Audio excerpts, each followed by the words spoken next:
Most people think kailangan nila ng mas maraming options. Mas maraming side hustle, mas maraming strategy, mas maraming pinapanood. But the truth? Complexity doesn't create freedom. It kills it. Ang dami mong gustong gawin. Content, negosyo, skills, income streams.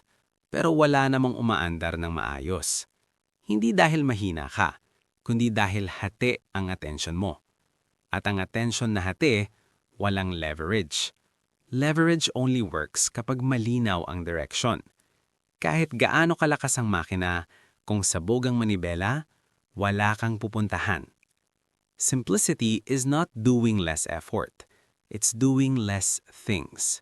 Simplicity means fewer goals, fewer inputs, fewer decisions, but better ones. Hindi lahat ng opportunity ay blessing. Yung iba, distraction lang. At minsan, ang biggest upgrade sa buhay mo ay hindi what to add, kundi what to remove. Kapag simple ang system mo, mas madaling mag-stick dito, mas mabilis ang feedback, mas konti ang pagod.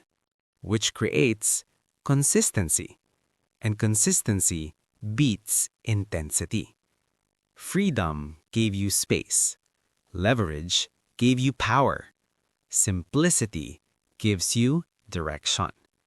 At kung pakiramdam mo, ang dami mong ginagawa, pero konti ang nangyayari, baka hindi ka kulang sa sipag.